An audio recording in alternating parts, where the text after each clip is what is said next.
Boa tarde, sejam muito bem-vindos à nossa casa, à nossa reunião. E como a nossa irmã Estela falou, estamos sendo convidados a relembrar as epístolas paulinas, aquelas cartas que ele distribuía a todas as igrejas cristãs por aquela região. E uma delas nos chama bastante atenção, que foi dirigida aos Efésios e que nos diz: desperta, tu que dormes, levanta-te dentre os mortos e o Cristo te iluminará. A primeira vez que nós lemos esse trecho, pesquisamos, eu falei, mas quem pode estar dormindo entre mortos? Como é que pode isso, né? Aí, rapidamente me passou aquela situação de Jesus com Lázaro. Vocês todos se recordam, Lázaro estava aparentemente morto e Jesus foi lá e acordou, simplesmente isso. E aí eu falei, não, então nada a ver, mas será que esse pequeno aviso é direcionado a nós que estamos aqui? Mesmo porque a espiritualidade que assiste à humanidade da Terra, ela nos diz que todas as parábolas de Paulo são para a humanidade de uma forma geral, e não só para aqueles rápidos, momentos que Paulo passou naquela região, são para sempre. E aí eu falei, mas será que é para nós que hoje estamos aqui? Porque desde que nós renascemos, nessa nova reencarnação, nós fomos convidados a ter saúde, a ter um currículo escolar, estudar, a ter um diploma, com esse diploma conseguir um trabalho, com esse trabalho crescer na vida, ter sucesso, ser promovido, ter o nosso lar, conquistar o lar que onde nós moramos. E também os prazeres, ter prazeres, viajar, passar férias, ter várias coisas. Será que nós estamos dormindo? Acho que não. Só que imediatamente, quando refletimos sobre essa epístola, parece que Jesus, através da espiritualidade, veio nos visitar e nos colocou à frente a parábola do semeador. O que nos diz a parábola do semeador? Simplesmente que Jesus, o divino semeador da terra, começou a espalhar as suas sementes divinas, que nada mais eram do que as leis universais que regem todos os seres.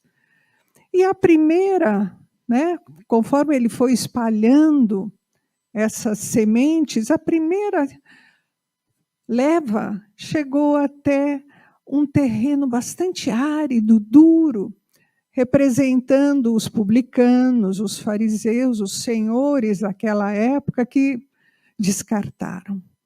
Não só descartaram as preciosas sementes, mas descartaram, inclusive, Jesus. Uma outra leva foi espalhada e nem bem tocou o chão e os pássaros do céu vieram, já recolheram tudo, significando que a espiritualidade atenta, que acompanhava Jesus e a humanidade que estava ali ao lado do Cristo, recolheram todas essas preciosidades, todas essas orientações de Jesus e as levaram porque entenderam que eram extremamente importantes. Outras sementes foram lançadas, só que aparentemente aquele terreno que deveria estar pronto não conseguiu produzir nada, Porque representava aquelas pessoas que caminhavam com o Cristo, pedindo ajuda, tratamento, cura, mas tão logo se separavam de Jesus, voltando aos seus trabalhos, às suas atividades, esqueciam e deixavam para lá, e isso ficava jogado. Mas algumas sementes extremamente importantes foram abraçadas por pessoas que estavam acordadas, pessoas que estavam prontas, que estavam aguardando aquela maravilha de orientação, porque entenderam que aquilo era extremamente importante para eles, e ao abraçarem, ao viverem aquelas orientações, eles começaram também a semear aquelas mesmas orientações do Cristo a todos aqueles que cruzavam os seus caminhos. Mas o que Jesus nos orienta de tão especial? Qual é a importância dessas sementes? Na realidade, é como se o Cristo colocasse uma estrada na nossa frente, uma estrada de luz, que nós deveremos um dia, ao acordarmos, nos levantar e percorrer essa estrada. Tanto que ele nos disse: ama a Deus, o Senhor. Ame o próximo, ou seja, todos aqueles ao nosso lado, e ame a si mesmo. Então, o que Jesus nos oferece é um caminho de luz que nós iremos percorrer, não importa quando. Segundo Paulo, quando estivermos acordados, porque aparentemente nós estamos dormindo. Inúmeras encarnações e nós continuamos dormindo. E o que essa estrada representa para nós? É uma estrada de luz, é uma estrada pavimentada pelo sentimento mais puro, que é o amor. Moisés, quando esteve entre nós, 1400 anos antes de Jesus, ele já dizia: ama a Deus. Jesus veio afirmando: mas ama a Deus, ama o próximo e ame-se, porque esse é o processo. Então, essa estrada pavimentada com esse sentimento tão amoroso é o amor. Para que todos nós possamos um dia acordados prosseguir por ele. Só que Jesus ainda coloca todas as virtudes ligadas ao amor, para que elas também sejam trabalhadas dentro de nós, em nós, para que um dia elas possam ser espalhadas pelos próximos, assim como ele nos diz que devemos fazer. Mas quais virtudes estão ligadas ao amor? Aí nós começamos pela bondade, pela coragem, pela esperança, pela fé, pela humildade, pelo perdão. Tão fácil, né? Perdoar. Pelo contrário, extremamente difícil. Pela resignação, pelo ânimo forte. Então, todas essas virtudes ligadas ao amor precisam ser acordadas dentro de nós, porque elas já estão em nós, mas elas precisam ser manifestadas. Mas sempre aquele chão de luz, de amor, pelo qual nós deveremos passar, porque no final deste caminho, o Cristo nos aguarda. E muitas pessoas podem dizer: não, mas eu não sei como fazer. Não faço ideia. Só que Jesus, junto com a virtude do amor, ele nos colocou mais uma ação. Ou seja, arregace as suas mangas, Faça alguma coisa, porque não adianta a gente dizer, eu amo. Aí eu fico lá sentada, contemplando aquele amor parado, aquele amor que não se mexe. E aí Jesus nos fala, faça ao próximo aquilo que você gostaria que o próximo lhe fizesse. Ou seja, arregaça as mangas, vá à luta, faça, não perca essa oportunidade, porque quantas encarnações nós já dormimos, priorizando o ter e não o ser. Precisamos ser melhores. E aí, algumas pessoas podem nos perguntar, mas eu não sei como fazer, não faço ideia, por onde eu começo? E aí, estamos aqui nessa casa, que há 66 anos mantém as suas portas abertas. O começo não foi aqui, mas não tem importância. Por quê? Porque alguns irmãos se prepararam. Alguns irmãos estavam acordados. Alguns irmãos abraçaram essas sementes preciosas que o Cristo espalhou por todos os lugares. Acordados, resolveram trabalhar, resolveram se transformar em semeadores também. E o que fizeram? Abriram a oportunidade aos sofredores, aos irmãos com graves problemas, de toda espécie, para que fossem acolhidos. Então, esta casa é uma semente de luz que nos dá a oportunidade de entender como fazer, o que fazer. E ela nos dá os 3 passos que a espiritualidade nos orienta a buscar. E o primeiro passo é o conhecimento. Se eu não sei, como é que eu vou fazer? E aí nós temos à nossa disposição livros, os livros básicos da doutrina, que estão aí para que a gente estude, para que a gente faça pesquisa.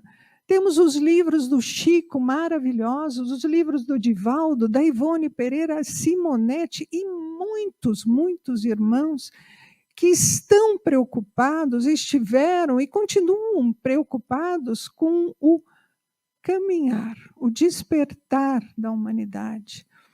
Além dos livros que a casa coloca à nossa disposição, nós temos os cursos para nos aprofundarmos, para realmente saber. Quem não tem aquelas perguntas íntimas, por quê? Como? O que eu faço? Por que tanta briga? Por que tanta discussão? Por que tanta mágoa? Todos nós temos. E com isso nós vamos devagarinho tendo respondidas todas essas questões dentro de nós. Além dos cursos, aqui, nas reuniões, nas palestras, nós temos a oportunidade de também sermos esclarecidos em muitas coisas. Então, a casa nos dá essa oportunidade para que a gente conheça. Esse é o primeiro passo. O segundo passo, como nos disse a irmã Estela, é o trabalho. Arregace as mangas. Jesus nos convidou ao amor, mas também ao trabalho, para fazermos ao próximo o que gostaríamos que nos fosse feito. E é isso. Durante o ano inteiro, a casa está ativa. A casa está em movimento. São campanhas que, desde janeiro, a casa ela precisa de ajuda. É a campanha do alimento, que não para o ano inteiro. É a campanha do cobertor, do agasalho nos meses mais frios. É a campanha do enxoval para os bebês, as gestantes. É a campanha do lanche, que é distribuído semanalmente, todos os dias, de segunda a sexta, aos moradores em situação de rua. São campanhas, como agora começamos a campanha do Natal, e juntos, vamos ativos, vamos participar, vamos fazer a nossa parte, porque a casa não para. Mesmo porque alguém em 1857 nos falou o quê? Fora da caridade não há salvação. E a caridade, ela é material, ela é de trabalho, ela é de ajuda, ela dá o suporte. E aí nós temos o terceiro passo, que é do acolhimento. Quando entramos nesta casa, nós sentimos o abraço, o afeto, o carinho, o amparo da espiritualidade, porque a espiritualidade está presente. São mentores, são correntes, são fraternidades, é a cúpula espiritual, são os antigos trabalhadores que estão aqui entre nós, ativos. Eles não foram embora, faleceu, desencarnou, morreu, não, estão aqui. Então, eles nos ajudam a superar. Quem de nós não tem problemas? Levante a mão.